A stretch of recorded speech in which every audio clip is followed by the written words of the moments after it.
Hare Krishna. So this is our tape on modeling. Modeling is a very powerful learning technique. I'm going to be using regular modeling clay. This is a modeling clay that we get here in Chile. It comes in little triangles. All different colors. Very nice stuff. But you can get any modeling clay from any different art store, office supply store, so many different places. Having the different colors is nice because it allows us to color code the different objects that we're going to be modeling. There's our clay. What we're going to model is something that everybody needs to know anyway for this course. And it's a good example because it allows us to show different levels of abstraction and communication. What we're going to model is called the communication cycle. Basically, as the teacher, I have an idea that I want to communicate to you, the student. So how do I do that? Well, first I think over my idea, I get a conception of it. Then I process it through some semantic filters and put it into words. Then I speak the words, the sound goes through the air, and it hits your ear, the student's ear. From that point, the student also does some semantic processing to decode the language into concepts. And hopefully, if the communication is successful, the student will have the same idea as the teacher. How do we know? Because the student then makes a query back to the teacher, and if the teacher can understand that the student has understood the idea properly, he'll give an acknowledgement. This is the learning cycle. This is also the general communication cycle. For any communication to occur, this cycle has to go more or less the way it's intended to. And if there's any problem, then we have communication difficulties. So let's look at how we would make a model of the communication cycle. Okay, the first thing we're going to start with is an idea. So what is an idea? Well, it's a concept. So it doesn't have any particular form. It can just be a blob of clay. And then I have some kind of semantic processing of my idea. So let's say that this is the semantic processing. And then what comes out of that? Words. The words have to come out of my mouth. So here's my mouth. Who said this has to be realistic, right? Now, the words travel through the air into the student's ear. So let's make an ear over here. And then what happens? More semantic processing. More semantic processing turns the sound into words. Words. And then the words give rise to an idea, a concept. And then we're right back where we started, except for one thing, the query and the acknowledgement. So what happens? The student sends a query back to the teacher, and then when the teacher hears that the student understood the concept, he returns an acknowledgement. Now there's only a few little details missing. First of all, this is a chain of cause and effect, starting with the concepts, going to the speech, to the hearing of the student,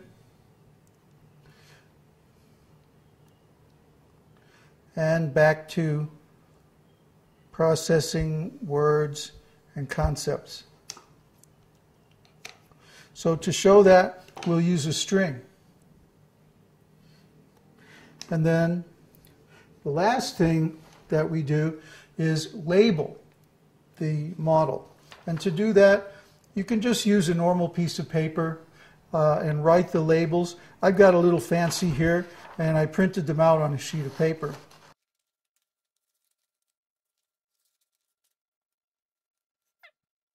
This is the teacher.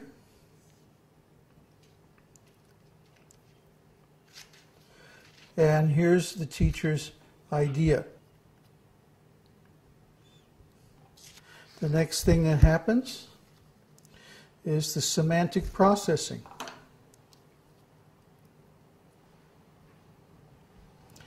Encoding the idea into words.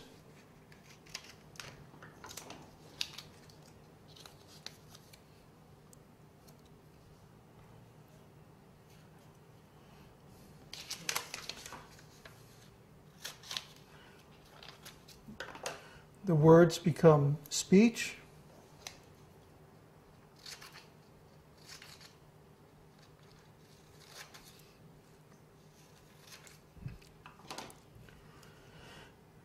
The speech is heard by the student's hearing.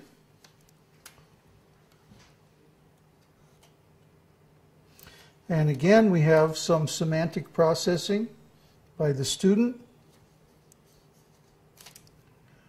Those become words, and those words are decoded into a concept. Then finally, to see whether the student actually got the concept, the student makes a query to the teacher, and the teacher gives back an acknowledgement that, yes, you got the idea. So basically, that's how it works.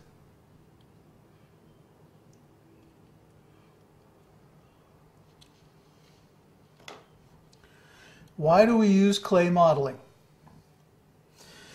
Clay modeling balances the significance and the mass of learning. Learning in the beginning is all significance. It's simply ideas.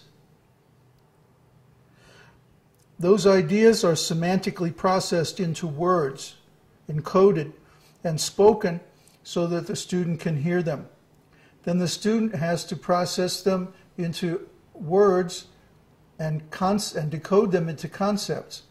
Query the teacher to find out if he has the right understanding, and then he gets the acknowledgement.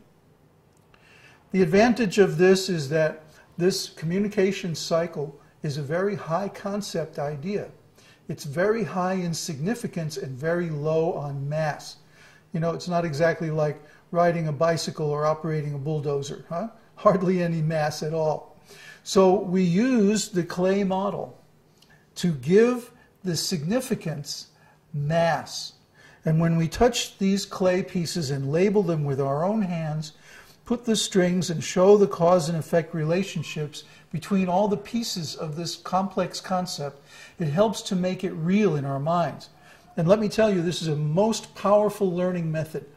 If you can't understand something in any other way, if you just can't get it through your head, break out the clay and model it. You don't have to use clay. You can use wooden blocks, scraps, paper clips, little odds and ends you find around the house. But clay is the best because you can form it into different shapes. It has different colors you can use for color coding, and you can easily stick labels to it so that you can see exactly what you're thinking about in real matter. And that's the power of clay modeling.